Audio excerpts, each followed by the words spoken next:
momento em assinar contrato de trabalho com o atleta, o que havia era preenchimento de um formulário federativo, um contrato padrão da confederação. Então não havia o que discutir, né? Tudo era previsto ali. Algumas coisas, poucas, estavam previstas na Lei 6354. Por exemplo, regras sobre concentração, regras sobre luvas, regras sobre direito econômico, porque quando havia o passe, se um clube pagasse, comprasse, né, o passe de um jogador, 15% do valor dessa compra era do próprio atleta. Então é daí que vem essa ideia de que o atleta pode ter um percentual da sua própria transferência. O que, sobre a ótica do direito civil, é uma coisa meio sem sentido. Quer dizer, eu descumpro o contrato, isso gera uma indenização e eu recebo parte da indenização que eu dei causa, né? Porque só há um pagamento de uma indenização ou de uma transferência se o atleta não cumpre o contrato até o final. Por que, que ele tem direito a receber algo? Hoje, isso é entendido claramente como uma modalidade negocial, mas já na lei do passe havia uma regra legal de indenização de um percentual. Então, a lei do passe se limitava a falar de 3 ou 4 pontos.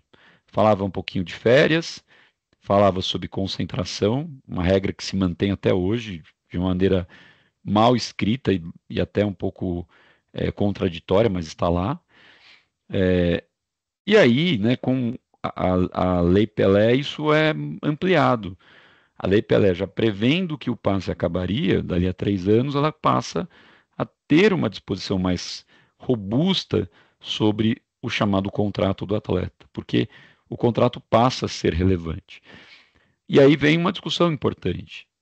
A Lei Pelé, embora seja uma lei geral do esporte, no aspecto que ela tratava dos direitos do trabalhador atleta, era uma lei especial, né, que regula uma especificidade de um tipo de trabalho, diferente dos outros trabalhos. E a grande especificidade desse diferente trabalho é que, no contrato do atleta, o atleta não pode pedir demissão e 30 dias depois trocar de emprego. Né? Ele está preso ao seu empregador. E por que ele está preso? Porque a lei especial entende que esse tipo de empregado ele pode ter uma cláusula de rompimento, né, uma cláusula indenizatória ao seu empregador em caso de rescisão antes do prazo, que poderia ser à época de até 130 vezes a remuneração anual pactuada. Né? Hoje ela está em 2.000 vezes a remuneração mensal. Então é algo muito expressivo e que faz com que na prática o empregado não pode sair. Então ele tem uma peculiaridade, além de outras. Né? Trabalha ao final de semana, é uma carreira curta, contratos prazo determinado, tem uma exposição midiática, tem aspectos de imagem, enfim. Já se enxergava nesse novo ambiente do esporte, né, que era o fim do passe, uma grande relevância do direito do trabalho. A minha formação de origem na faculdade era o direito do trabalho. Eu estudei na USP, eu fiz especialização e atuava no escritório com o direito do trabalho, mas tinha uma bastante afinidade com o esporte, gostava e achei interessante entender aquele novo cenário legislativo. Comecei a estudar, organizei algumas palestras, enfim. Fui dar aula na GV, na época que a GV nem tinha faculdade de Direito ainda, era o curso de administração, tinha uma matéria sobre administração do esporte. E esta origem no direito do trabalho me trouxe proximidade em trazer algumas soluções para esse novo ambiente. Tive um pouco de sorte, como isso é necessário na vida, e acabei indo trabalhar como advogado do São Paulo Futebol Clube. Por uma proximidade que eu acabei tendo com a presidência do clube via um estudo que a GV ia fazer para a mudança da lei, enfim, uma história longa, mas a partir de 2004 eu era advogado do São Paulo, externo, não interno, né, prestava serviço.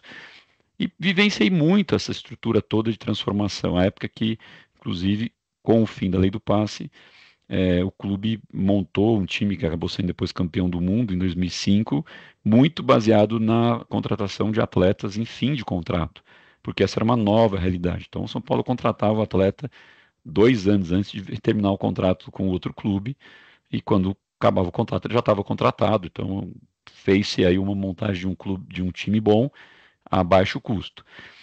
E a partir daí, a gente vive uma série de transformações da Lei Pelé, né, muito em outras coisas, mas o direito do trabalho tem um viés importante e que culmina agora com a promulgação da Lei Geral do Esporte.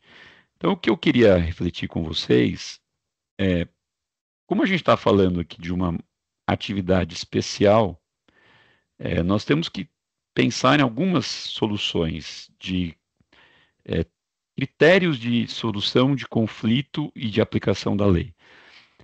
E aí vem algumas peculiaridades, né, do direito esportivo ou desportivo, né? Agora a gente ganhou essa opção aí de até a promulgação da Lei Geral do Esporte, nós falávamos sempre em direito desportivo, porque essa era a opção legislativa. Agora, a Lei Geral adotou a opção esportivo, que no fundo é a mesma coisa, né? Uma tem origem inglesa, outra tem origem francesa, mas, enfim, a Constituição adota um termo, a Lei Geral adota outro, então cada um fala como quer. Eu, como sou um pouco mais antigo, aprendi o desportivo, sou meio é, pautado nisso. O nosso grupo de estudo aqui adotou também, né, direito desportivo. Então vamos manter essa lógica.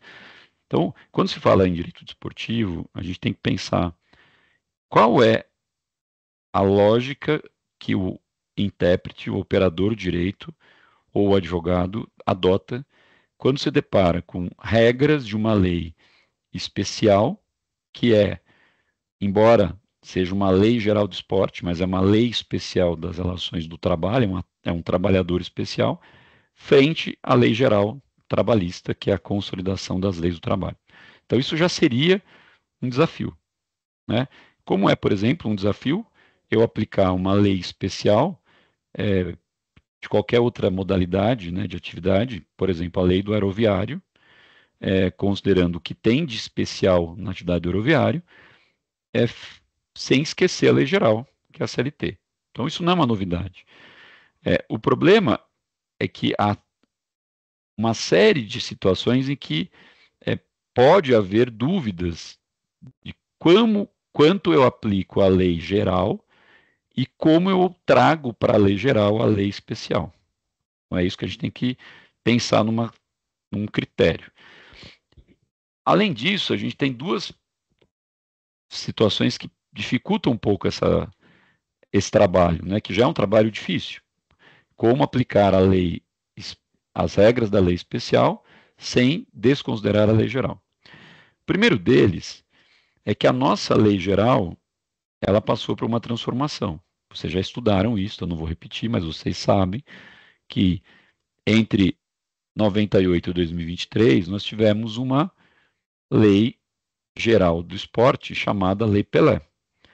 E a Lei Pelé seria revogada por outro movimento legislativo de consolidação das leis esportivas, que envolveria não só a Lei Pelé, como outros diplomas relevantes que surgiram depois da Lei Pelé, como o Estatuto Torcedor, a, a Lei de Incentivo ao Esporte e outras.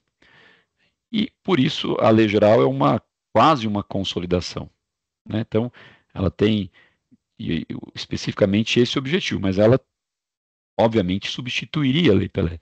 Só que aí, por uma série de questões de veto, que surgiram muitos vetos, o governo não pôde manter a revogação da Lei Pelé, porque algumas situações em que o veto foi muito profundo, se eu revogasse a Lei Pelé, eu teria talvez uma inconsistência legislativa. Então, o governo vetou o artigo da Lei Pelé que revogaria a lei, da Lei Geral, perdão, que revogaria a Lei Geral. Então, nós temos hoje uma Lei Geral do Trabalho, que é a CLT, que em tese eu vou harmonizar com uma lei especial do atleta, que é a Lei Geral do Esporte, mas que ela também convive com uma lei especial do esporte que antecedeu, que é a Lei Pelé, que não foi revogada, né? Mas foi abrogada. Ela não foi abrogada completamente, mas ela foi derrogada em alguns pontos. Quais pontos? Aqueles pontos que passaram a ter uma redação diferente pela Lei Geral do Esporte. Então, para complicar um pouco mais a vida do profissional que atua no mercado do esporte, ele vai ter que olhar essencialmente para a Lei Geral do Esporte, obviamente, porque ela 90%, se não mais, dos dispositivos é, ela derroga a Lei Pelé, porque ela reproduz a Lei Pelé, em algumas coisas ela altera e atualiza, e ela torna sem efeito, né, porque lei posterior derroga a lei anterior, ela derroga a Lei Pelé, mas não totalmente a Lei Pelé. Por exemplo, qual artigo da Lei Pelé, que é importante para a relação de trabalho, que não foi derrogado pela Lei Geral do Esporte? Por exemplo, o artigo 48 da Lei Pelé, que prevê formas de punição ao atleta, né? Advertência, suspensão, rescisão por justa causa e multa, né? Você já deve ter estudado, talvez, não tenho certeza, mas é possível, quando estudam direito do trabalho na faculdade, o professor usa na hora que vai dar aula sobre salário, né? É, fala que o salário tem proteções e é, o empregador não pode multar o empregado com o salário, exceção feita ao atleta profissional, né? Da onde vem esta, essa alegação? Vem originalmente da lei do passe, lá de 76, que previa a hipótese de multa, embora de uma outra forma, artigo 15 da lei do passe, que era uma multa quando houvesse uma condenação no justiça esportiva. E a doutrina passou a sustentar que o atleta poderia ser multado no seu salário. Isso virou uma verdade na prática do dia a dia, embora a lei não dissesse exatamente isso.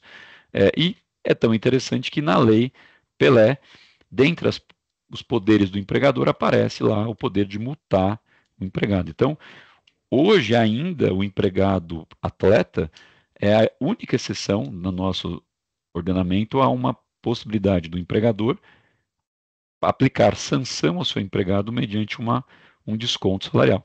E aí vocês ouvem na imprensa, né?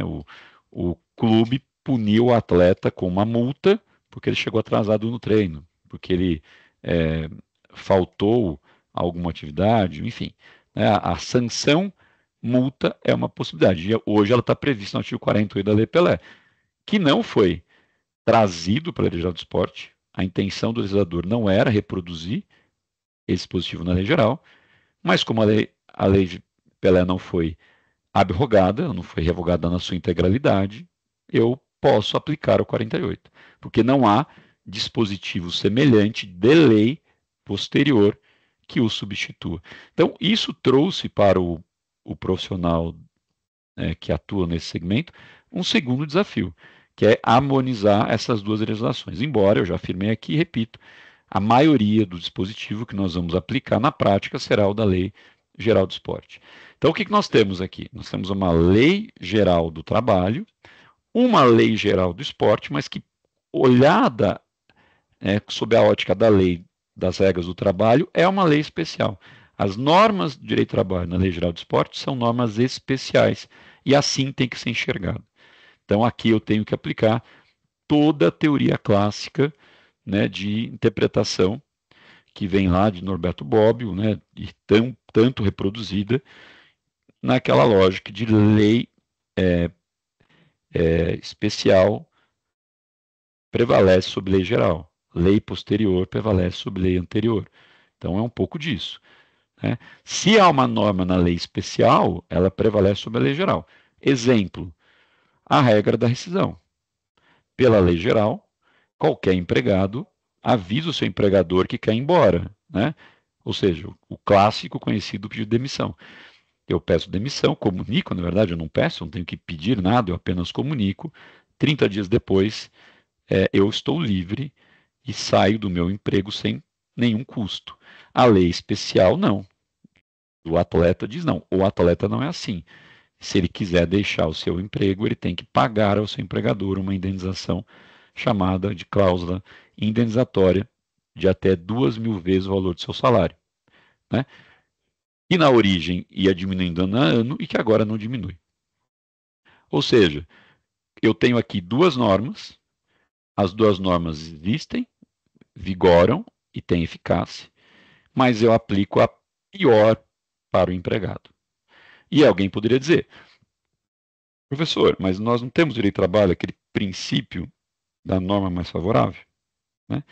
Se eu tenho duas normas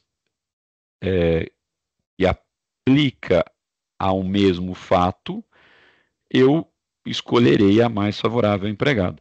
Sem dúvida, temos esse princípio. Mas por que, que eu não aplico esta regra aqui? Porque quando eu tenho uma lei especial, a Lei Geral do Esporte, nas disposições de direito do trabalho, ela é especial, ela sobrepõe a regra da lei geral. Então, embora exista uma norma geral e uma especial, embora as regras dessas normas sejam vigentes, embora elas tenham eficácia, no caso do atleta eu não aplico a lei especial, a lei geral. Eu aplico a lei especial. Portanto, eu não tenho dupla norma a escolher a mais favorável. Eu tenho a norma especial. Porque se não fosse assim, gente, eu não haveria como o legislador tratar de casos especiais.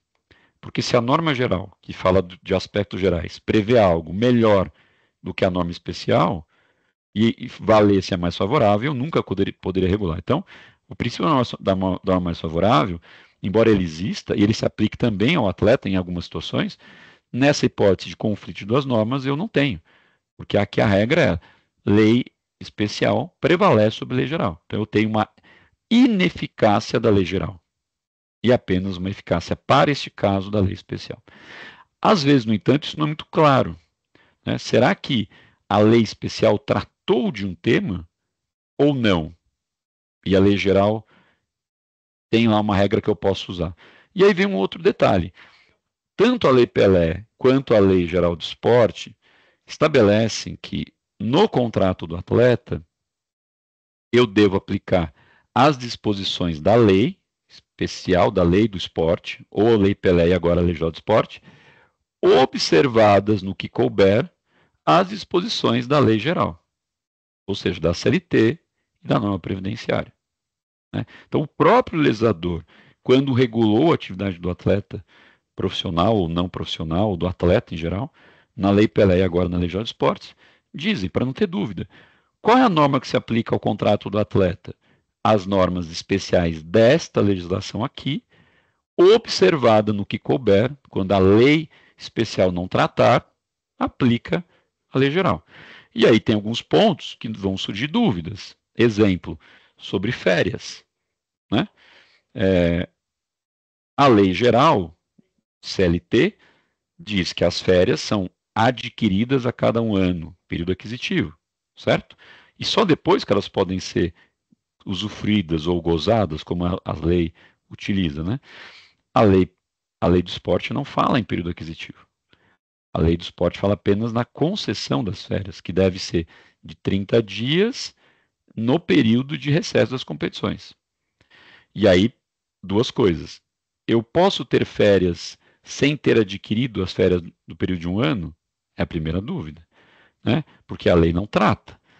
Então, mas as férias está prevista na lei especial do atleta, tanto na Lei Pelé como agora na Lei Geral do Esporte. Eles não foram omissos. Mas ele não fala de tudo. Ele só fala do período concessivo, né? Porque, ao contrário da CLT, em que a concessão das férias pode ser feita a critério do empregador, quando ele quiser, no período de um ano após a aquisição do direito, para o atleta não. Tem que ser no período de recesso das competições, né? E um detalhe, ela tem que ser coletiva, porque todos os atletas saem juntos, né? Então, qual regra eu aplico? Eu tenho que aplicar o período aquisitivo? Não. Um atleta com 6 meses de clube, ele pode ter férias? Ou só pode ter férias coletivas, ele recebe um proporcional de férias e o resto licença remunerada e começa um novo período aquisitivo. Então eu preciso, para resolver esse dilema, e é um dilema que não é pequeno, porque é bastante comum atletas serem contratados no meio da temporada, atuarem 6 meses num clube e tirarem férias de um mês, né? Aquele um mês são férias ou não? Ou são férias coletivas, aí o cálculo é proporcional. Isso vale, inclusive, a discussão sobre quanto eu pago de um terço de férias. Porque se as férias não são completas, não há 30 dias de férias, eu não tenho que pagar um terço sobre todo o salário, eu pago sobre o proporcional, né? E aí ele começa a contar um novo período, e os clubes não fazem isso, porque não tem ideia. Mas aqui é uma solução claramente de aplicação harmônica da lei geral com a lei especial, né? Que é uma técnica que não é nova, ela vale para outras atividades específicas, mas que para o atleta há essas e outras dúvidas, né? A questão recém-regulada, mas que até outro dia mesmo eu verifiquei aqui que saiu um acordo no TST a respeito do adicional noturno do atleta. É uma outra polêmica, porque a lei Pelé não falava de adicional noturno, mas a CLT fala, né? É, e a própria Constituição prevê a hipótese. Então, eu tenho aqui, no caso da CLT, uma regra que o trabalhador urbano que trabalha entre 10 da noite e 5 da manhã tem direito a uma hora reduzida ou adicional na remuneração. Ponto. Sem nenhuma exceção. O atleta não tem essa previsão. E aí o atleta jogava uma partida até as 11h30 da noite, e se tivesse pênalti de prorrogação até quase meia-noite, nas competições de meio de semana, Libertadores, Sul-Americanas, Campeonato Brasileiro, enfim, Copa do Brasil. E aí, ele tem direito à hora noturna ou não? Essa é uma discussão que permeia o judiciário trabalhista até hoje. E há jurisprudência nos dois sentidos, né? A primeira diz o seguinte: embora a lei especial nada diga, a lei geral diz. Então, naquilo que a lei especial não trata, aplica-se a norma geral. Portanto, tem direito ao adicional noturno, né?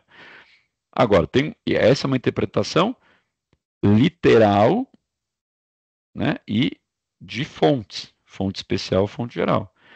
Agora, tem uma outra forma de interpretar isso, que é a interpretação teleológica.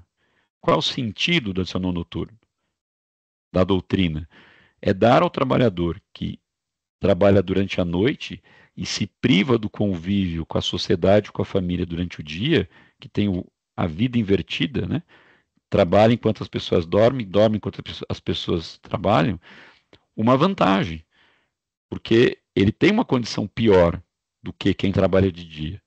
Por isso ele tem uma hora menor e um adicional um valor maior. Agora eu pergunto para vocês: o atleta que joga uma partida de vôlei ou de futebol ou de basquete, o de futebol com mais evidência, porque a maioria dos estádios está aberto, né, ao ar livre. Se ele jogar às 11 da manhã ou às 9 da noite, o que é pior para o atleta? É trabalhar de dia ou trabalhar de noite? Né? Você vai dizer, bom, provavelmente é de dia. Estamos vendo aí na Copa do Mundo FIFA de clubes que uma das reclamações dos jogadores, né, é jogos que são realizados ao meio-dia nos Estados Unidos, como ocorreu inclusive na Copa do Mundo lá de 94, né? O Brasil jogou vários jogos ao meio-dia e o desgaste era imenso. Então, óbvio que para o atleta jogar à noite não é pior do que jogar de dia, é melhor. Então faz sentido ainda assim eu pagar um adicional e ter uma hora menor? O sentido teleológico da proteção afasta o direito, mas é uma regra de hermenêutica. E a jurisprudência é dividida. A jurisprudência do Tribunal Superior dizendo que não tem, e a jurisprudência recente dizendo que tem. O legislador da Lei Geral do Esporte achou que resolveu o problema. Né? Falou, bom, como tem essa discussão, eu não posso revogar, tirar esse direito, ter uma garantia e tal, eu vou mudar o horário. Eu vou passar a dizer que o adicional noturno não começa mais às 10, começa às 11h59, porque assim ninguém vai ter esse direito. Né? Na cabeça do legislador fazia sentido. Bom, primeiro que não é verdade absoluta, porque a discussão sobre o trabalho não se limita ao momento do jogo, né, que o atleta está em campo. O estar trabalhando tem algo além de estar dentro do campo. Né? É ir ao estádio, é ir ao vestiário, é fazer a preleção, é subir, jogar, descer no intervalo, voltar ao time, sair, dar entrevista, tomar banho, chegar em casa ou chegar ao clube. Né?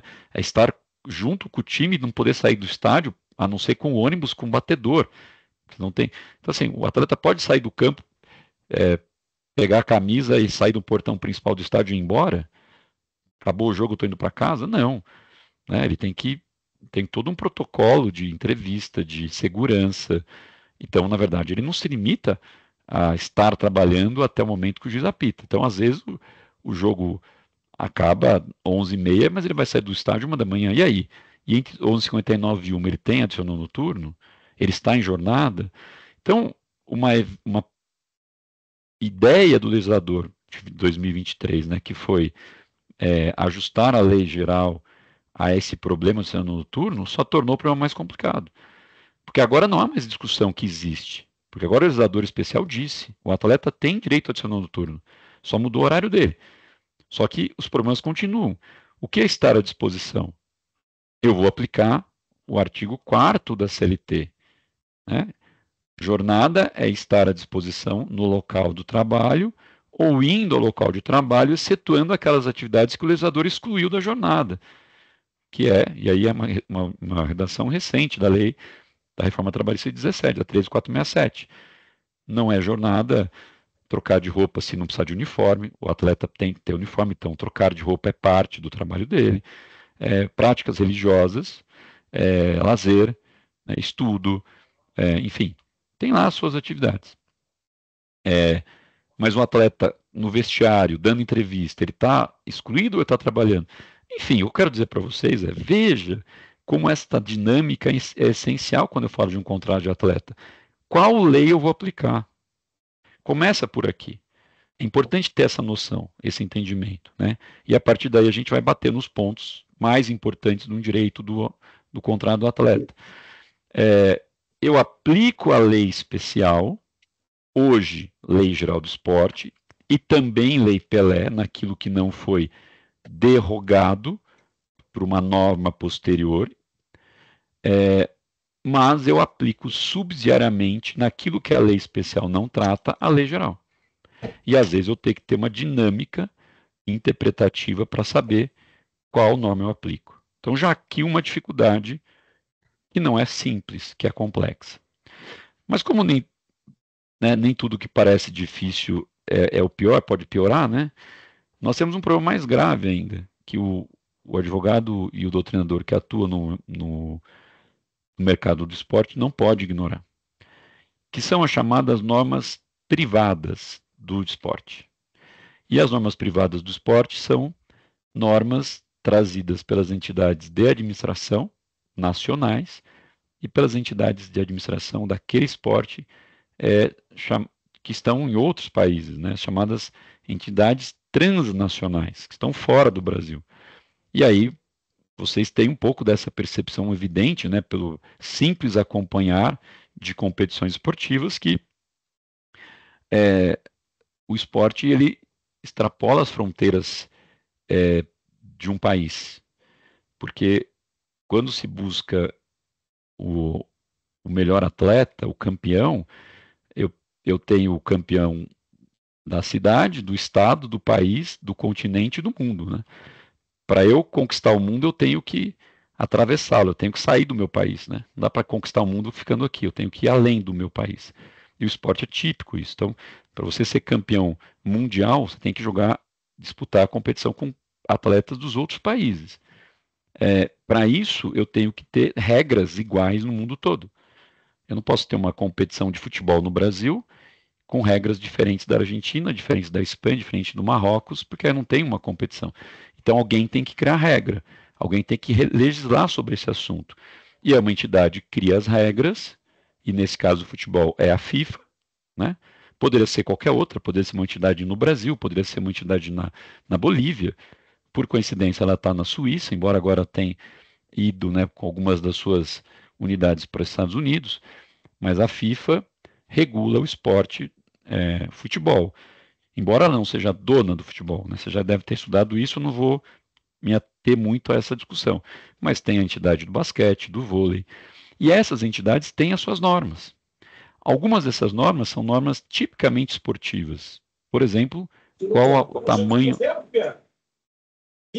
Alguém perguntou? Não, posso seguir?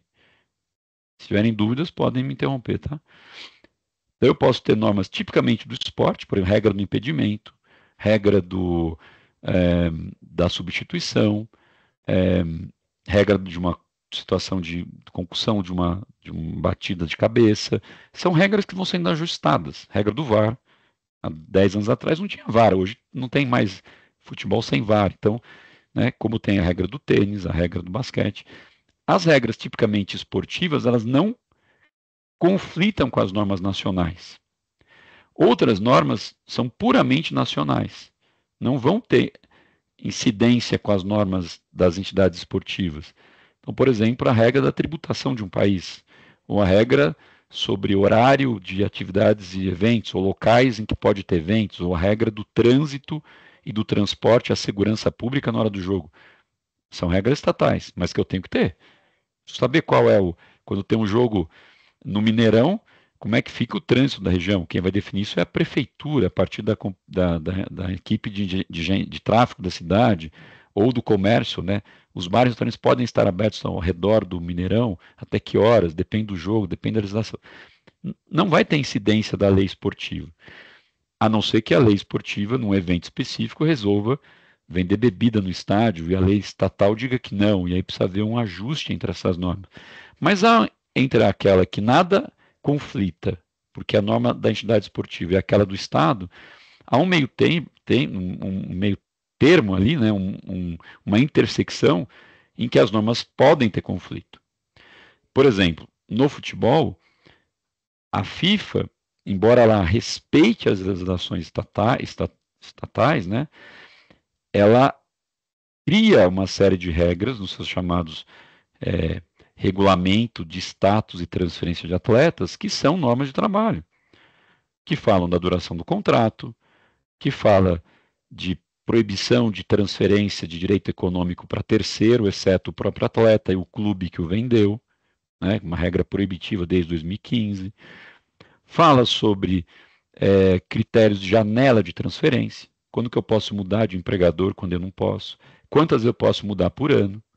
Fala de pagamento de solidariedade a um clube formador se o seu atleta é transferido futuramente na carreira porque ele contribuiu para a formação e tem um percentual, né? Então, são normas previstas em regulamentos privados, criados e publicados num site de uma entidade que tem sede em Zurique, na Suíça. Ora, se eu dissesse a vocês, estudantes de direito ou advogados aqui, né, que eu poderia ter que me preocupar numa relação de direito civil, por exemplo, um contrato, ou uma sociedade, ou um casamento, ou uma relação familiar, uma sucessão, com uma norma criada por uma entidade privada e publicada num site na Suíça, em uma língua estrangeira.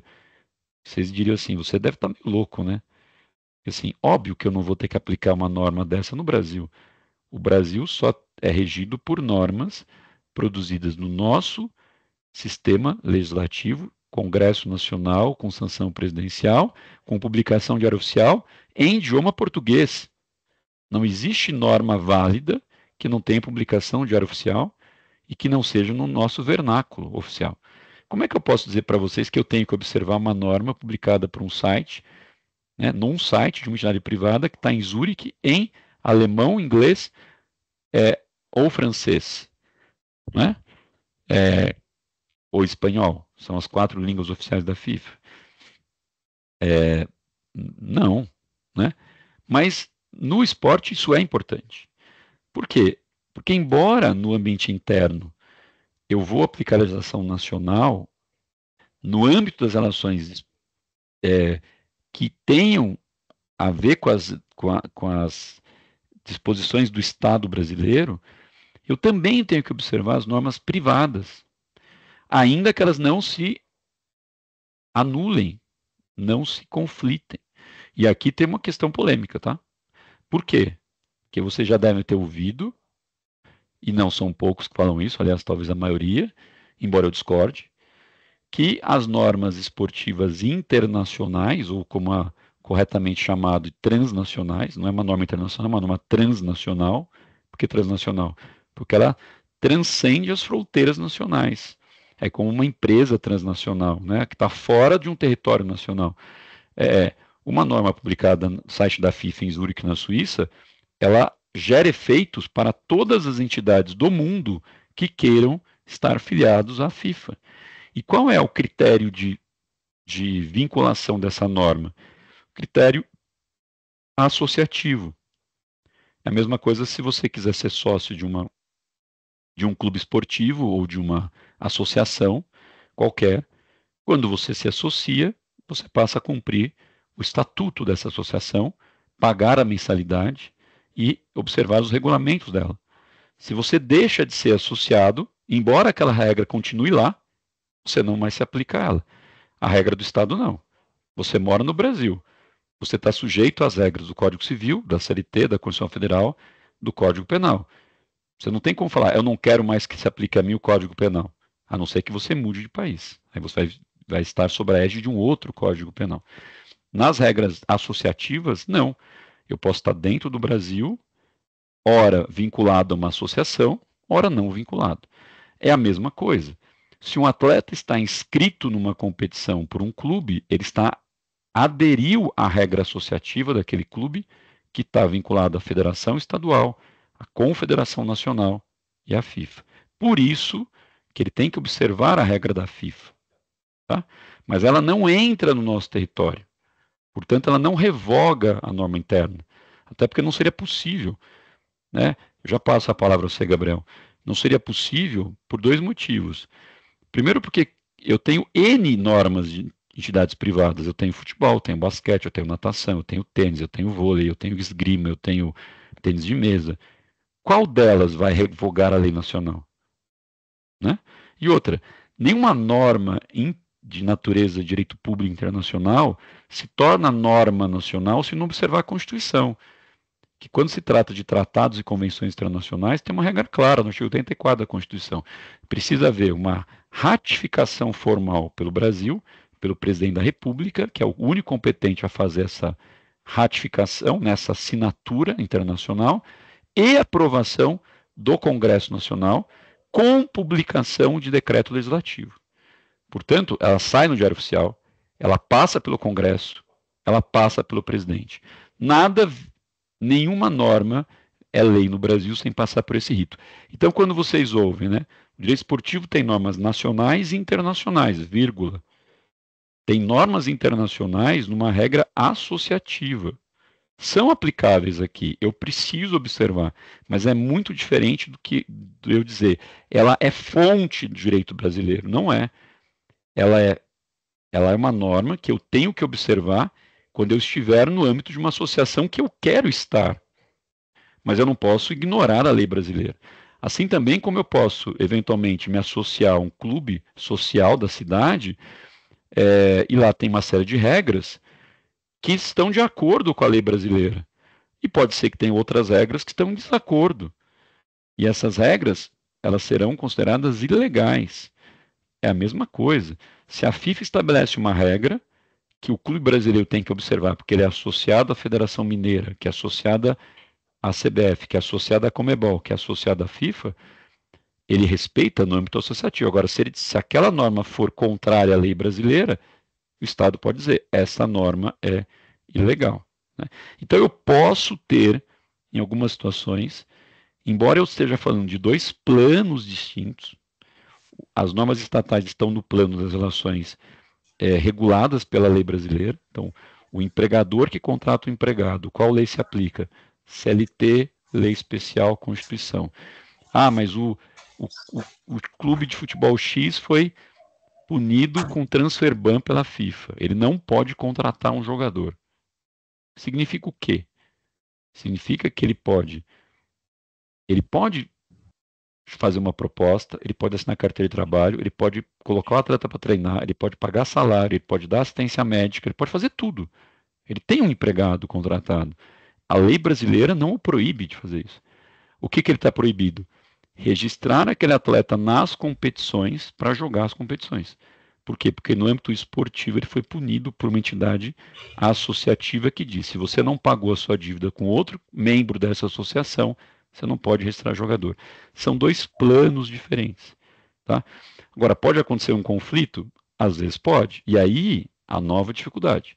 Então, o advogado do esporte que trata do contrato de trabalho precisa conhecer CLT, precisa conhecer regras de interpretação, direito do trabalho, precisa conhecer lei especial, que é, no caso do trabalho, a Lei Geral do Esporte, mas é uma lei especial para as questões trabalhistas, precisa conhecer regulamento de, nacional de transferência da CBF, o regulamento de estado de transferência da FIFA e saber olhar para os dois em dois âmbitos distintos. E quando houver conflito, tentar resolver. Então, o nosso desafio é um pouco além de uma mera análise de lei especial e lei geral. Além desse, né, agravado por termos duas leis especiais, nós temos que observar e conviver com as normas nacionais privadas e transnacionais privadas, que de alguma forma também devem ser observadas pelos clubes e pelos atletas, além de observar as normas estatais. Gabriel, por favor, sua dúvida. Me ouvi bem, doutor? Me ouço sim, perfeitamente. Doutor Carlos, a minha pergunta é nesse sentido desses modos associativos que o senhor tem citado aí, e aí partindo dessa nova, vamos dizer assim, essa nova perspectiva, mediante aos clubes brasileiros aí que estão submetidos a confederações, né, para competições, sejam elas nacionais ou internacionais, aí, CBF, Conmebol e entre outras, como que você Uhum. vê o surgimento daí dessas novas ligas, né, dessa associação da criação dessas novas ligas pelo regime do trabalho, como que você vai ver essa transição? Você acha que vai ser feita com relação a principalmente às normas nacionais, às normas internacionais? E a tendência é a gente abrir o mercado, né? Possibilitar e encurtar os espaços com as novas, com as ligas, por exemplo, europeias. E Sim. aí, para o nosso regime de trabalho aqui, CLT, as nossas leis gerais, Olha, vamos dizer assim. Gabriel, o que é uma liga? É uma associação de entidades de prática. O que é uma federação? O que é a Federação Mineira? Você é de Minas Gerais? Você conhece a Federação Mineira? Quem integra a Federação Mineira? O que ela é, juridicamente? É uma associação de clubes, como seria eventualmente uma liga dos clubes de Minas Gerais, caso eles queiram organizar um campeonato de futebol de Minas Gerais, substituindo a Federação Mineira. Se os clubes de futebol no Brasil resolverem se reunir para criar uma associação de clubes, uma entidade privada, associativa, e pode até ser uma empresa, e aí tem uma dificuldade, porque muitos dos clubes são associações, e as associações, em algumas situações, não podem ser sócias de empresa, sob pena de perder isenções, mas se tem uma SAF, aí tudo bem, uma SAF pode, mas aí tem que olhar regras de cada entidade, né? Mas esquecendo a ideia de ser uma empresa ou uma associação, partindo da ideia que uma liga seja uma associação, nós já temos associações de clube, que são as federações. Qual a diferença? A Federação Mineira é uma associação reconhecida pela CBF, que é a Associação das Federações, que é reconhecida pela Comebol, que é uma confederação constituída pelas várias federações sul-americanas, que junto com a CONCACAF, com a UEFA, com as demais confederações, as 6 federações internacionais, constituem a FIFA. Então tudo é associativo. Então não muda muita coisa, tá? Porque se houver uma criação de uma liga, a liga primeiro vai ter que conviver com a CBF, porque a CBF tem o reconhecimento da FIFA. E a CBF tem o privilégio, diria assim, né, ou a legitimidade, uma linguagem mais jurídica, para levar atletas e treinadores que representarão o Brasil na Copa do Mundo de Futebol da FIFA. Né? O que é o time brasileiro na Copa do Mundo da FIFA? É a seleção da CBF. A CBF foi escolhida como entidade no Brasil que fala com a FIFA e que tem o direito de escolher os jogadores que vão jogar a Copa do Mundo. Tanto é que ela escolhe um treinador e o treinador escolhe os jogadores. Né? Não é um plebiscito. Quem vai ser a seleção brasileira? Nós não votamos para ver quem são os 22 jogadores. Nós aceitamos a CBF. Portanto, essa CBF vai continuar existindo. A Liga vai entrar em acordo e provavelmente vai aderir às regras da FIFA. Então, acho que isso não vai mudar muito. Agora, o que pode ter de diferente? Primeiro, porque a lei brasileira vai continuar a existir, vai continuar a prevalecer. Porque a norma de trabalho é a norma federal, como é a CLT, como é a Constituição, como é a lei especial de lei geral do esporte, que tem natureza especial de trabalho. Mas o que pode acontecer de diferente, aí vem a sua pergunta importante. Talvez a liga quem ouviu o depoimento do João Texer essa semana numa entrevista que ele deu, alertando, né? Vamos criar um teto salarial, porque senão clubes dos multiclubes, né? Como o Bahia City, né? Que é do grupo City, né? Que é controlada por um fundo soberano de um país, ele tem uma capacidade econômica muito maior que todo mundo junto. E aí ele falou, se nada fizermos, daqui 20 anos, olharmos para trás, o Bahia vai ter ganho 17 vezes o Campeonato Brasileiro. Porque não dá para competir com o poder econômico desse grupo. Então, talvez a Liga estabeleça, por exemplo, um teto salarial. E aí? O empregado pode ter o seu salário limitado a uma regra de terceiro? Se aquele empregador aderiu a uma associação e se comprometeu com aquela regra, sim. Porque aí é um compromisso do clube com a entidade que ele está sendo parte, uma liga. Se a liga entender que é melhor para o futebol e para os clubes ter um teto salarial, ninguém pode ganhar mais do que 500 mil reais, azar do jogador. Vai jogar em outro lugar, porque aqui não vai ganhar mais 500 mil reais, o que é um ótimo salário, diga-se de passagem, mas abaixo de muitos que ganham no Brasil mais que isso, né? Então, talvez a liga possa criar novas regras para o funcionamento da liga que traga limites de direito ao empregado. Mas é porque o empregador se compromete a não dar mais do que aquilo. Mas ele não pode alterar a lei, nem tirar direitos. Entendeu a dinâmica? Então é muito parecido com o que tem hoje nas normas transnacionais. A diferença é que eu teria uma nova entidade privada, nacional, podendo criar regras. Por exemplo, regra de transferência. Quantos atletas podem transferir ao longo do ano?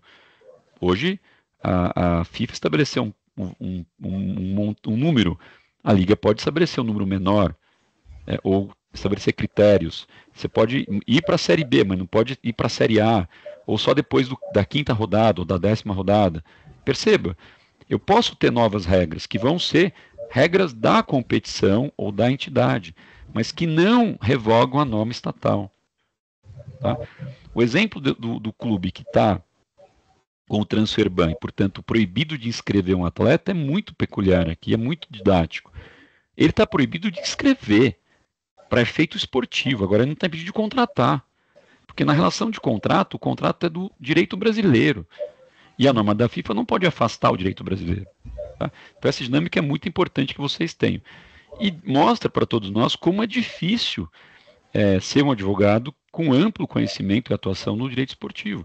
Porque eu tenho que conhecer a lei geral, como qualquer advogado tem que conhecer, a lei especial de uma atividade com que você trabalha, porque é o seu mercado, e normas privadas, nacionais e transnacionais, que, de certa forma, implicam na sua atividade. Porque se você orienta um cliente seu a contratar um atleta e ajuda no contrato, mas se esquece de olhar que esse atleta já jogou mais de 7 partidas no clube que ele está e, portanto, não pode ser inscrito no Campeonato Brasileiro, você agiu mal. Você foi um mau consultor do seu clube. Porque o presidente não sabe que tem essa regra. Mas ele acha que contrata o jogador e vai jogar. Mas para presidente, o jogador já jogou 7 partidas, ele não pode ser inscrito, vai contratar para ficar treinando até ano que vem. Né? Teve uma situação no passado aqui no Campeonato Paulista que o Corinthians demitiu um treinador e queria contratar um outro. Foi anunciado. E aí depois a imprensa disse, mas esse treinador já está no outro time. E no do Campeonato Paulista, você não pode contratar escrever um treinador que já treinou o outro time no mesmo campeonato. E o presidente do Corinthians, à época, não sabia. Né? Óbvio que o advogado tem que dizer, peraí, presidente, isso aqui não dá, porque o regulamento do campeonato proíbe. Agora, ele poderia contratar o treinador? Claro que ele poderia. Ele é livre para isso. Só não poderia atuar naquele campeonato. Poderia atuar na Copa do Brasil, na Sul-Americana, mas não no Campeonato Paulista. Então ele teria 2 treinadores, um para a Copa do Brasil. Ele poderia fazer isso, mas aí não dá certo. Aí contrataram outro. Né? Então, por isso que é importante conhecer as normas dos regulamentos das competições, das ligas, se houver, das entidades esportivas nacionais e transnacionais. E algumas dessas regras implicam no contrato de trabalho. Tá? Não alteram a lei, convivem com a lei. Então, a lei estatal está aqui, a norma esportiva está aqui, elas convivem. Em algum momento elas se encontram, mas são poucos. E as regras das entidades estatais são resolvidas no poder judiciário ou em arbitragem privada que as partes escolham. As regras esportivas são resolvidas nos tribunais esportivos, ou privados, administrativos, como a CNRD, que é um órgão da CBF, ou num tribunal arbitral internacional reconhecido pelas entidades esportivas, que é o Tribunal Arbitral do Esporte, na Suíça, né? Ou por norma privada de escolha das partes. Ou justiça desportiva, regras de competição e disciplina. Então, enxerguem que essa dinâmica é uma dinâmica interessante. Então, eu advogado, tenho que olhar para as duas esferas, para a esfera, né, para o plano das relações nacionais e estatais, e que o direito do trabalho está muito presente, e para o plano das relações privadas, nacionais e transnacionais, que em algum momento também interferem nas minhas decisões. Não sei se eu me fiz entender, mas acho que é assim que a gente vai ter eventual efeito das ligas. Guilherme, você levantou a mão? Boa noite, professor. Estão me escutando? Estou escutando, pode falar, Guilherme. Então, a minha pergunta, na verdade, seriam duas, se o senhor pudesse responder. Teve a primeira jornada de direito esportivo, né? E um dos temas aprovados lá foi exatamente sobre o transfer, meio que os transfer ban, né? Que a justiça trabalhista não teria competência para determinar com medida atípica de execução o proibir os clubes de registrar atletas, porque seria competência exclusiva dos órgãos da justiça privada, né? Do esporte. Aí eu queria saber se o senhor tem essa opinião também. E em relação também à arbitragem nos contratos dos atletas, o senhor acha que eles podem atender a nova artigo da CLT, que permite que atletas hipossuficientes, né, possam fazer mediante acordo... isso. Possam fazer mediante acordo ou tem que ser acordo coletivo ainda? Bom, vamos lá. Primeiro que a jornada de direito esportivo é um posicionamento doutrinário, né? E eu posso fazer isso por livros e doutrinas especializadas, como normalmente se faz na história, ou por encontros de doutrinadores que discutem temas e fazem proposições interpretativas daquele assunto. Ele é uma mera interpretação, uma proposta interpretativa doutrinária, não é jurisprudencial. O judiciário pode acolher ou não acolher. Mas é uma importante manifestação porque ele condensa, de alguma forma, um conjunto de ideias de pessoas que são respeitadas na área, né? Acho que ela não está errada, embora talvez ela não esteja completa.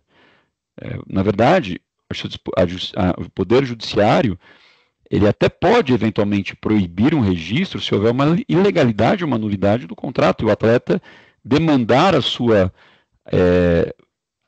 pleitear ao judiciário que declare aquela nulidade, portanto, a proibição do registro, mas não como uma punição, né? Porque, de fato, a legislação brasileira não prevê a punição. Aliás, cláusulas, qualquer tipo de cláusula que iniba a prática de alguma atividade por dívida é considerada no Brasil uma sanção política. E tem farta jurisprudência do STF que não admite. Exemplo você não pode, por ter uma dívida, ser proibido de ter a sua atividade empresarial. O máximo que se permite é em licitações públicas você não poder participar se você tem dívida com o governo, não tem CND. Né? É o máximo. A Lei Geral do Esporte, aliás, a Lei do Profut, em 2015, ela tinha uma redação prevendo que clubes que não tivessem CND seriam rebaixados, e o STF afastou a eficácia dessa norma por entendê-la inconstitucional, sob o seguinte aspecto. Primeiro, uma ideia de autonomia, que não é o que prevaleceu no voto, mas uma ideia de sanção política. Né? Eu não posso rebaixar um clube, proibi-lo de atuar ou dificultar a sua atuação porque ele é devedor. O devedor eu executo. Então é um pouco nessa linha. Se o clube deve a um terceiro, eu não posso, como Estado, pela lei brasileira, puni-lo com a dificuldade de exercer sua atividade econômica, porque é uma proibição do nosso Estado. Agora, no âmbito esportivo, esta é uma regra associativa, que eu quero participar dela, eu aderi, eu aceito. O que eu poderia discutir aqui, num contexto mais acadêmico, é dizer, será que essa norma dos regulamentos transnacionais ou das entidades administrativas como o CNRD ou da própria FIFA, ela fere o ordenamento brasileiro? Ou ela é justificável pela excepcionalidade da norma e da atividade? Em outras palavras, é constitucional ou legal que no Brasil um clube seja proibido de contratar um atleta, sendo que no Brasil a jurisprudência do STF entende que sanção de punição ao devedor não é válida? É uma boa discussão. Uma tese para um doutorado, é para quem quiser se aventurar. Né? Você tem duas alternativas. Entender que ela é inconstitucional, porque ela é a mesma coisa que eu ter uma norma de uma atividade esportiva qualquer, sei lá, um UFC da vida, ou um MMA, né? O UFC é uma marca, mas uma modalidade artes marciais mistas, em que eu crio uma modalidade dizendo que o vencedor da luta é quem matar o adversário. E eu trago essa luta para o Brasil. Essa luta pode ser no Brasil, ou ela fere o ordenamento brasileiro que proíbe uma pessoa matar a outra? Né? Eu vou dizer, não, no Brasil não pode matar o outro. É crime, vai ser preso. Porque eu também não posso no Brasil, ainda que eu esteja jogando bola dentro do campo, cometer injúria racial. Se eu injuriar um colega de trabalho dentro do campo, eu vou preso. Temos exemplos vários aqui. Por quê? Porque o esporte não afasta a tipicidade da norma, da conduta. Né? Então eu poderia dizer, peraí, o Estado analisa, sob a ótica da constitucionalidade e da legalidade, as normas privadas transnacionais e esportivas. Eu no Brasil não aceito uma regra esportiva em que a disputa é resolvida com a morte do competidor, um gladiador, né? Vou fazer restabelecer os gladiadores, né? Põe lá 2 lutadores, quem morrer por último, né? Quem matar primeiro ganha. Podemos fazer isso no Brasil? Não. Então, por que eu posso aplicar no Brasil uma norma que pune o devedor com a não exercício ou com a restrição da atividade econômica dele? O clube de futebol joga campeonato. O atleta é contratado para jogar campeonato. Se eu não posso registrar o atleta, eu sou prejudicado na minha atividade econômica. Isso é sanção política. Então, há uma tese que pode dizer, isso é inconstitucional, portanto, inválido. Outra tese é dizer não, porque a norma esportiva tem peculiaridades e a lei brasileira aceita que eu aplique as normas esportivas aqui, desde que o praticante concorde com ela e faça adesão à associação. São duas teses. Mas perceba, aqui a gente está aprofundando a sua pergunta. Mas como jornada, para não ser muito complexo, né? Como jornada, eu acho perfeito. A justiça brasileira não tem que determinar a proibição, porque não está na nossa norma, vai ser inconstitucional se fizesse. Porque as normas de transfer ban são normas associativas. Acho que ela foi pouco abrangente, ela poderia ter sido mais clara no que ela significa, mas como resultado pontual eu concordo. A sua segunda pergunta era sobre... Me perdoa agora, era deixa eu ver. Sobre a arbitragem. Arbitragem. Se você... arbitragem. Não, eu acho que aqui vai depender, né?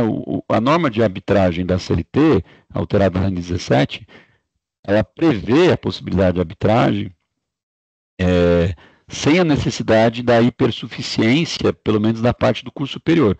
E ela tinha um foco específico do atleta, né? Porque são raros atletas, embora a maioria, ou uma parte, ganhe mais do que 2 vezes o teto da Previdência, mas raros são os que têm curso superior. Então, para ser hipersuficiente, tem que ter curso superior e salário superior a 2 vezes o teto da Previdência. Mas para fazer, aceitar cláusula de arbitragem, basta ter mais do que salário maior que 2 vezes o teto, justamente para permitir ao atleta. Então, do ponto de vista da regra, eu não vejo nenhum problema. O problema está na aceitação da arbitragem no Brasil, no âmbito trabalhista, porque existe uma dificuldade da jurisprudência em aceitar que normas trabalhistas sejam arbitráveis, porque há uma concepção, na minha cabeça, equivocada, de que o direito do trabalho é indisponível. Né? O direito do trabalho é indisponível pela irrenunciabilidade durante a vigência do contrato. Após o contrato encerrado, o direito do trabalho se torna um crédito, e o crédito é disponível, tanto é disponível que todo dia se faz acordo antes do trabalho, né? Que hoje é possível e aceito, previsto na lei, inclusive na lei da SAF, por exemplo, a cessão de crédito. Né? Crédito trabalhista tem regra de preferência e previsão expressa no RCE. Então, O legislador admite, a jurisprudência já passa a admitir cessão de crédito trabalhista. Ora, se eu posso ceder, se eu posso renunciar ou fazer uma transação, ele é disponível. Mas tem uma resistência. Então, me parece que a gente tem um longo caminho ainda para ter uma arbitragem privada trabalhista, ainda que de atleta. Mas ela é uma solução ideal. Porque hoje, Guilherme, né, que perguntou, eu tenho um pouco mais de tempo, né, de atuação profissional. Eu vivenciei uma época em que, e nesses primeiros 10 anos de atuação profissional, até 2011, em que a gente contratava jogador em litígio, com tranquilidade, né, os meus clientes. A gente contratava jogador que estava brigando com o clube por atraso salarial e previa, olha, você conseguir eliminar, você começa a trabalhar aqui, se for revogado, você volta e cumpre o contrato lá. E suspende aqui, quando você terminar, você volta e termina o contrato aqui. Sem nenhum risco. Acontece que em 2011 a lei Pelé foi alterada para dizer o seguinte: se o clube A contrata um jogador e rescindiu com o clube B e está em litígio, ele se torna solidário na obrigação do atleta pagar a multa. Isso praticamente inviabiliza que os atletas se livrem dos contratos no judiciário, porque se houver algum risco, alguma dúvida de que possa haver uma reversão de uma decisão liberatória de um atleta, quem contrata um atleta fica solidário na multa. Então, o jogador está com atraso salarial, por exemplo, vai na justiça e tem a liberação numa liminar. Depois vai ter a instrução, sentença em primeiro grau, recurso ao tribunal, recurso ao TST. O processo demora lá 7 anos para resolver. E um clube quer contratá-lo, a multa dele é 200 milhões de reais. Fala assim, bom, adoraria esse jogador, mas eu vou assumir o risco de pagar 200 milhões se ele perder a ação? Não, prefiro contratar outro. A arbitragem seria ideal. Tem um conflito sobre discussão de mora salarial, faz uma arbitragem. Em 2 meses resolve o caso, define. Está livre ou não está livre, o jogador segue a carreira dele e acabou o problema. Né? Seria um ótimo, eu acho que é um grande caminho. Mas há uma resistência cultural que ainda dificulta. Mas eu não vejo nenhuma necessidade de fazer acordo coletivo. Para mim, pode fazer e não precisa ter curso superior. Tá? Não sei se respondi. Muito obrigado. Muito obrigado. Imagina. É interessante observar, né, para a gente poder falar um pouquinho aqui de algumas coisas bem específicas, o que é o contrato de trabalho do atleta? É um contrato normal de trabalho com especificidades. Então, para ser um atleta empregado, ele tem que ter pessoalidade, onerosidade, não eventualidade e subordinação, igualzinho qualquer trabalhador. Onde é que está escrito isso? Artigo 3º da CLT. É na CLT que eu tenho o requisito da relação de emprego. É lá. Alguns dizem, né, a Lei Pelé era clara que o atleta precisaria ter contrato de trabalho. Não haveria hipótese de não ter contrato de trabalho. A Lei Geral do Esporte deixou dúvida, porque ela fala em outras formas possíveis de contratação. Embora lá no 97, quando fala do atleta de futebol, ele volte a falar em contrato de trabalho. Como é que a gente resolve essa questão? Bom, em primeiro lugar, é importante saber, né, que vocês devem ter estudado isso em alguma outra aula, mas só para recapitular. A Lei Pelé cometeu um grande erro conceitual, que quando ela foi promulgada em 98, havia uma previsão de que havia atletas amadores da base e profissionais do time principal. Os profissionais eram os que assinavam contrato de trabalho, e o amador era o que tinha uma relação apenas federativa e não tinha contrato de trabalho. Então a Lei Pelé reproduziu a ideia de que atleta profissional era atleta empregado. E depois, em 2011, disse que o atleta autônomo era o atleta que não tinha contrato, né? Mas ele não falava em profissional autônomo, falava em autônomo apenas. Então, a Lei Pelé dizia que profissional é que era empregado. Agora a Lei Geral do Esporte corrigiu isso. Não existe essa ideia de que para ser profissional tem que ser empregado. A lei diz que para ser profissional você tem que ter uma atividade preponderantemente física, né, e que gere maior renda ao atleta. Ou seja, se eu pratico uma atividade esportiva que me gera renda de maneira preponderante, eu sou profissional. Eu posso ser o João Fonseca do tênis. João Fonseca é um atleta profissional, não tenho a menor dúvida. Ele é empregado de quem? De ninguém. Ele não é empregado, aliás, ele é empregador. Ele contrata a comissão técnica, o treinador, preparador físico e viaja com ele nos jogos e paga por ele, ou um fixo ou um percentual do que ele ganha de premiação. Então ele é um empregador de quem o assessora. Ele não é empregado de ninguém, mas ele é profissional. Então ele é um profissional autônomo. E eu posso ter um profissional empregado. Quem é profissional empregado? É o atleta que tem no esporte a sua profissão e que trabalha para um clube. Portanto, recebe ordens, recebe salário, trabalha com pessoalidade e tem alguma habitualidade. Então esse primeiro conceito nos dá a ideia de que para ser atleta empregado é necessário ter um empregador. E ao ter um empregador, eu estou subordinado. E aí eu tenho regras de duração do contrato, duração da jornada, remuneração, férias e regras de rescisão. Vamos tentar passar rapidamente sobre esses pontos aqui. Fala, Thiago, você está com a mão levantada, me perdoe. Não, sem problema. Só para te interromper um segundo por burocracias aqui do grupo, só para avisar que o formulário de presença foi enviado no chat, que aí vocês preencham com o mesmo e-mail que vocês se cadastraram para fins de emissão de certificado, considerando que essa é a nossa última reunião do semestre. Pode seguir, professor. Perdão, eu não preciso fazer nada em relação ao formulário, né? Só para os alunos, né? Não, é só para os alunos isso. Tá bom. Então não esqueçam de preencher para não ficar com a falta. Enfim, sob forma de contrato, né? O tipo de contrato. A regra do direito esportivo, por uma lógica histórica, é que o atleta tem contrato por prazo determinado. Essa é uma exceção à regra geral. A CLT tem como regra o contrato indeterminado. O determinado é exceção. Por exemplo, vocês já aprenderam na lei de trabalho, né? O contrato de experiência, a atividade transitória, a empresa tem atividade temporária para um evento, ou atividade cuja determinação do prazo seja justificada pela sua própria natureza. Então, para uma colheita de laranja, né? A colheita de laranja acaba, então eu tenho um contrato determinado, contrato de safra, mas é exceção. Né? A regra é o indeterminado. Já do atleta, não. A regra é o determinado. Né? Aliás, é uma condição. E qual é o prazo? De 3 meses a 5 anos. Tá? Muito se discutiu, aqui no Brasil, em algumas ações famosas, eu mesmo já advoguei em casos que discutiam esse assunto, se o contrato do atleta menor de 18 anos, ou seja, aquele que tem entre 16 e 18, só para recapitular, né? No Brasil, menores de 14 são proibidos de trabalhar. A partir de 14 ele pode ser aprendiz. E atleta em formação é um tipo de aprendizagem. Né? Então, a partir de 14 anos eu posso ser atleta em formação, embora a lei geral agora trate da iniciação esportiva a partir dos 12, que não altera a lei brasileira, que limita o trabalho aquém dos 12 anos, né? Mas para efeitos de FIFA, né, de regulamento e solidariedade, o registro na federação desde os 12 tem uma relevância. Então, é uma regra federativa, mas que não altera a lei do direito do trabalho e da Constituição sobre a idade mínima. Então, até 14 não se pode trabalhar como empregado. A partir de 14, como aprendiz, a partir de 16, como empregado.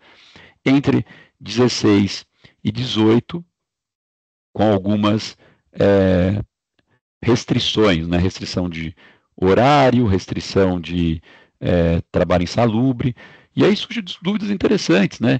Quer dizer, olha, bom, se a lei geral estabelece que o contrato do menor de 18 anos não poderia trabalhar à noite, isso é uma norma constitucional, inclusive, como é que o Estevão jogava pelo Palmeiras até completar 18 anos no Campeonato Brasileiro à noite? Como é que o Hendrick jogava? Como o Luca no São Paulo recentemente, né? Outros jogadores, conheço mais aqui de São Paulo. E se passasse das 10? Mas agora o noturno virou 11. Tudo bem, de 23 para cá, mas antes de 23 havia. Então isso gerava um risco. Será que o atleta está irregular? Né? Então, tem umas peculiaridades do contrato que decorrem dessa dicotomia da lei especial e da lei geral. Mas aí faz uma interpretação que é teleológica. Qual é o sentido da norma? Né? Aqui não é esse sentido. Então, o contrato do atleta, a partir de 16 anos, terá prazo de 3 meses, no mínimo, a 5 anos. Mesmo para o menor de idade. Mas a regra da FIFA diz que atletas menores de 18 anos não podem ter contrato maior que 3. E aí? Como é que ficamos? Né? Recentemente, na Lei Geral de Esporte, a lei fala isso. Né? Ela quis trazer para a lei nacional a regra da FIFA e ainda fez mal, porque em vez de usar o critério idade, usou o critério do primeiro contrato. Então, o primeiro contrato da atleta de formação não pode ser maior que 3 anos, o que é um absurdo. porque é onde nós perdemos mais jogadores para o mercado exterior. Né? O primeiro contrato, que é o que protege, não pode ser maior que 3, porque a FIFA diz que é menor de 18 não pode ser maior que 3. Primeiro, a regra da FIFA é uma regra no âmbito esportivo.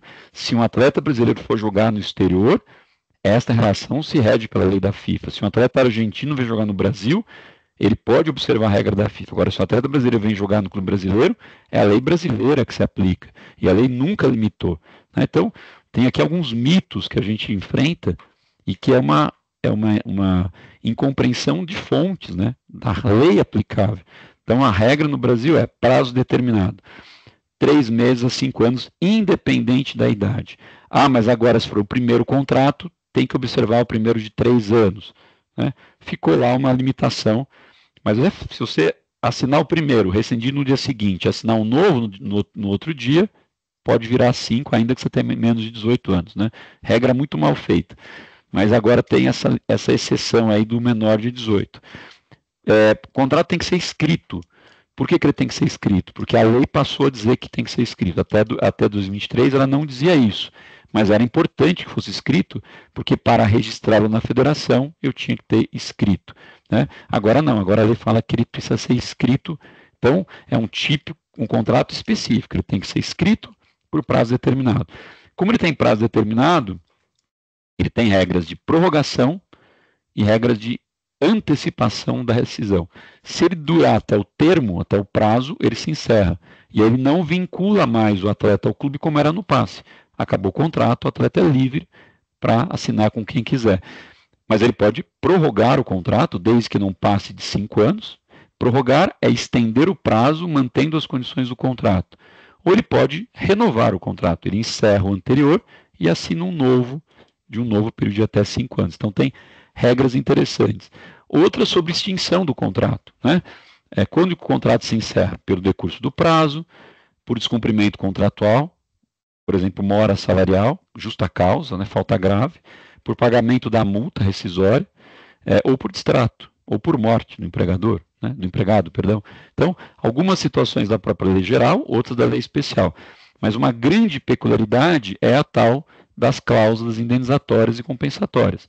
Para o atleta que quiser rescindir o contrato antes do prazo, as partes negociam o valor de indenização, que pode ser de até 2.000 vezes o valor do salário do atleta, na hipótese em que o novo clube seja um clube nacional.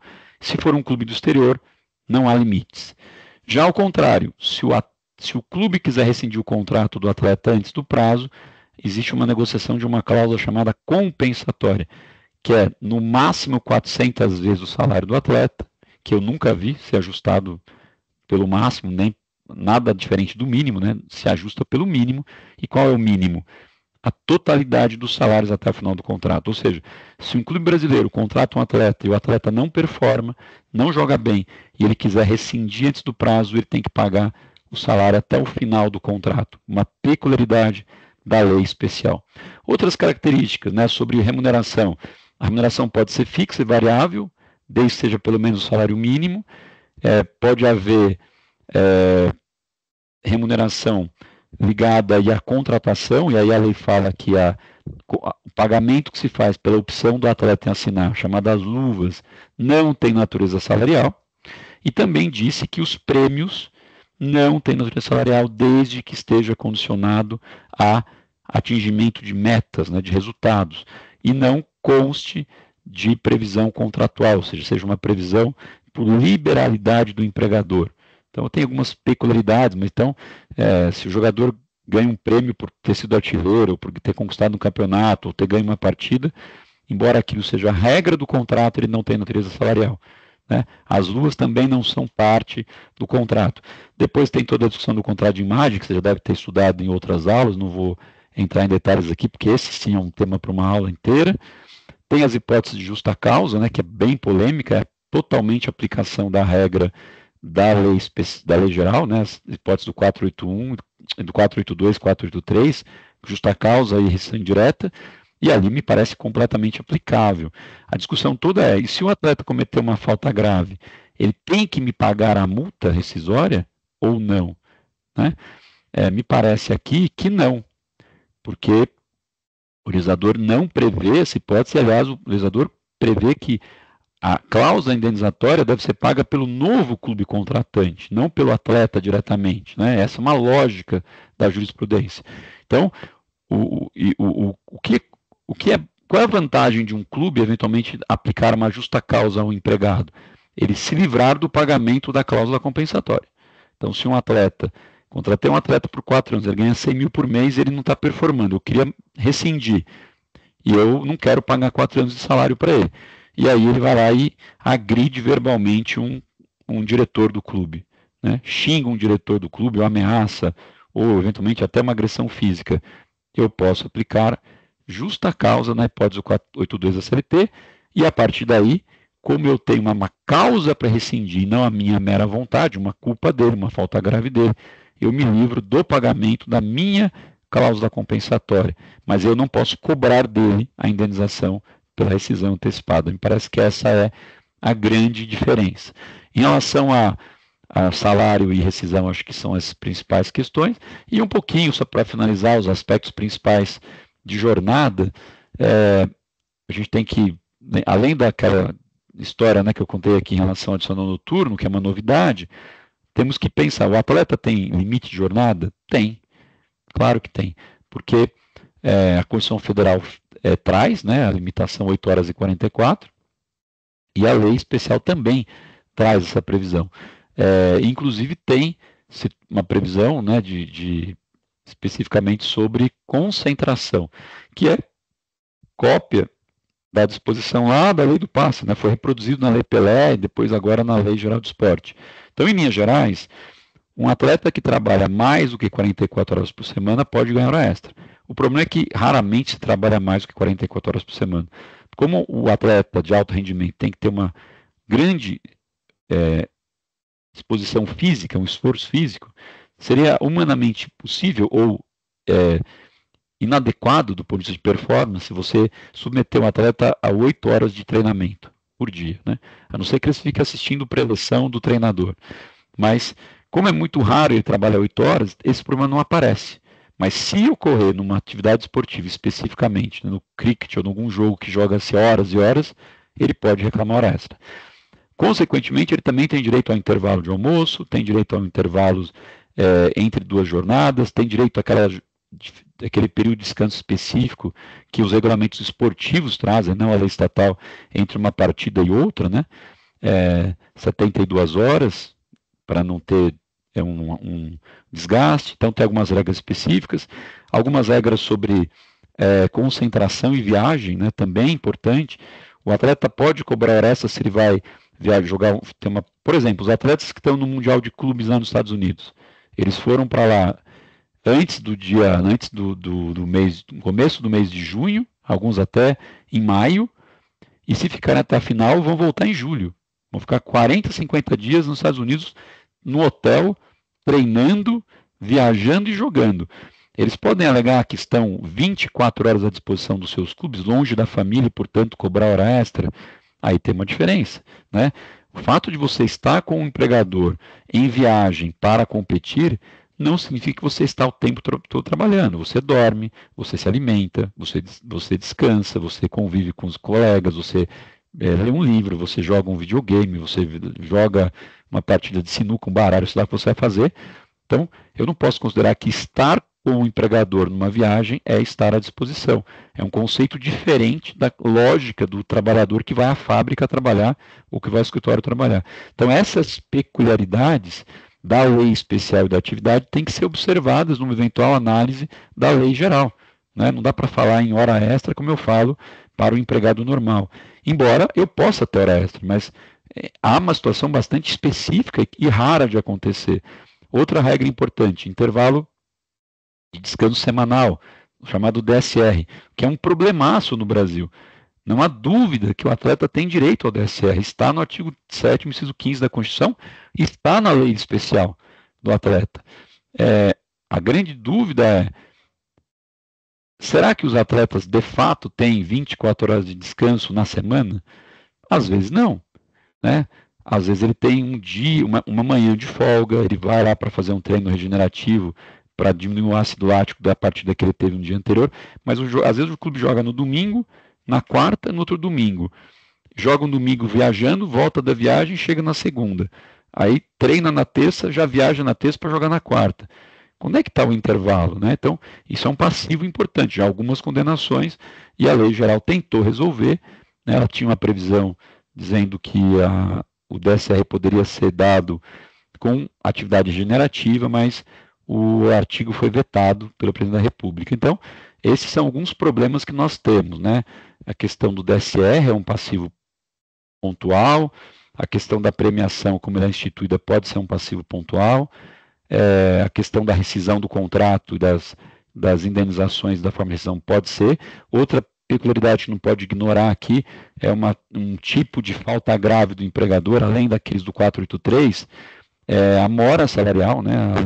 A lei Pelé falava em 3 meses, a lei geral fala em 2 meses, ou seja, se você deixar de pagar qualquer valor total ou parcial ao atleta por período igual ou superior a 2 meses, ele pode rescindir o contrato. Então é um típico caso de mora, quer dizer, de falta grave do empregador, que se acresce pela lei especial as hipóteses do 483, que são as hipóteses de dispensa indireta da lei geral, que é a CLT. Enfim, gente, acho que do ponto de vista de legislação, óbvio que aí pode ter alguma coisa específica, eu acho que vocês já comentaram que vocês já trataram aqui das transferências onerosas e as transferências gratuitas, então isso já foi abordado, mas também uma grande peculiaridade, né?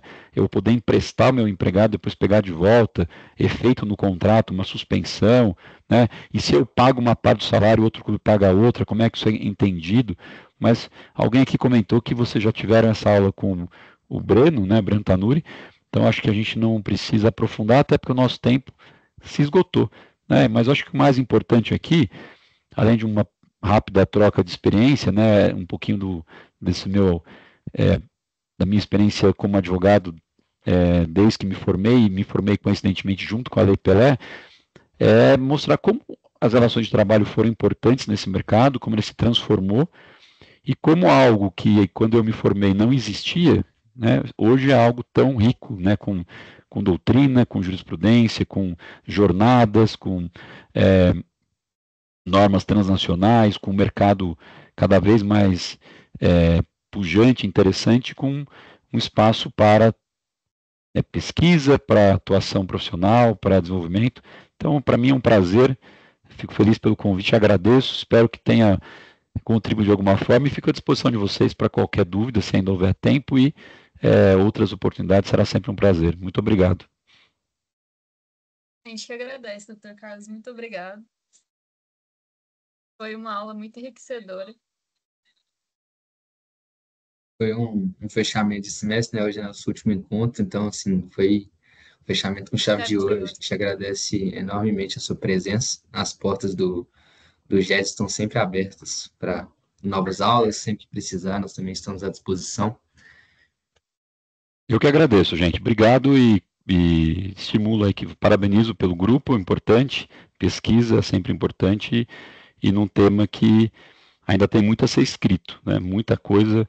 Dei aqui, por exemplo, essa discussão sobre a aplicação ou não das sanções esportivas punitivas aos devedores, se isso é passível ou não. Isso para mim é tema de doutorado, né? Uma construção inovadora, então, e há tantos outros temas de mestrado, temas de doutorado, muita coisa interessante. Então, para quem quiser se aventurar, é um campo super rico e hoje com doutrina, né? Dá para vocês pesquisarem. Quando eu me formei, não tinha nada, não existia. Então, fui aprendendo na prática e hoje fico muito feliz em ver assim, desses grupos e poder, de alguma forma, contribuir com vocês. Muito obrigado mesmo e parabéns.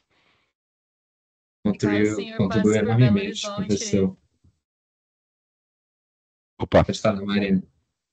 Caso o senhor passe por Belo Horizonte, nos avise, porque nós temos uma optativa também, uma disciplina aqui na UFMG. Será um prazer recebê-lo também. É só me convidar. Se houver espaço para o professor convidado, a gente agenda, mas hoje com as aulas online a gente também consegue, né, felizmente, dar essas palestras e aulas à distância, que facilita muito, mas não costumo ir muito, mas sempre a gente acha oportunidades e seria um prazer. Então, fico aberto aí a eventual possibilidade ou algum evento que vocês organizem. Podem contar comigo. Sempre farei esforço para poder comparecer. Muito obrigado. A gente quem agradece. Boa noite. Boa noite, gente. Um abraço. Boa noite. Um abraço. Tchau, tchau.